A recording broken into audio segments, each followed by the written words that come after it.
केंद्र की मोदी सरकार द्वारा तैयार की गई लेबर पॉलिसी श्रमिक नीति को लेकर विवाद शुरू हो गया है, क्योंकि मोदी सरकार ने दावा किया कि हमने अपनी इस श्रमिक नीति में मनुस्मृति के हिसाब से नियम बनाए हैं। जिस प्रकार से मनुस्मृति तय करती है कि मजदूरी किस प्रकार से लागू की जाए, श्रमिकों के हितों की रक्षा कैसे की जाए, हमने उसी मनुस्मृति के हिसाब से यहाँ पर भी नियम जोड़े हैं। अपनी लेबर पॉलिसी में मनुस्मृति के नियम लागू किए हैं। सरकार ने अपनी इस लेबर पॉलिसी में अन्य कई ग्रंथों के नियम कानून भी शामिल किए हैं, लेकिन आज भी हमारे समाज का एक वर्ग ऐसा है जो मनुस्मृति को मानने को तैयार नहीं है। मनुस्मृति की देखा जाता है वो लोग कॉपी तक जलाते हैं, मनुस्मृति को फाड़ कर फेंक देते हैं।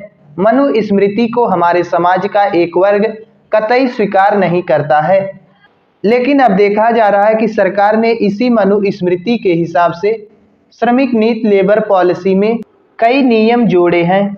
मोदी सरकार की इस नीति में देखा जाए तो मनुस्मृति, याज्ञवल्क स्मृति, नारद स्मृति, शुक्र नीति और अर्थशास्त्र जैसे प्राचीन ग्रंथों का जिक्र किया गया है।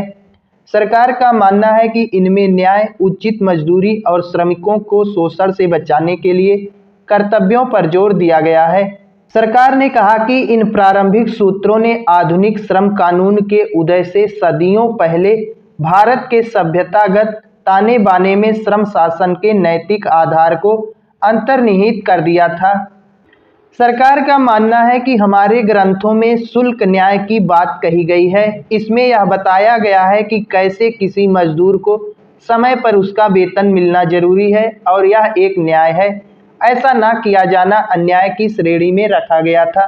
तो कहीं ना कहीं देखा जा रहा है कि सरकार ने मनुस्मृति के हिसाब से नियम बनाए हैं, जबकि हमारे समाज का एक बड़ा वर्ग मनुस्मृति को मानने को तैयार नहीं है।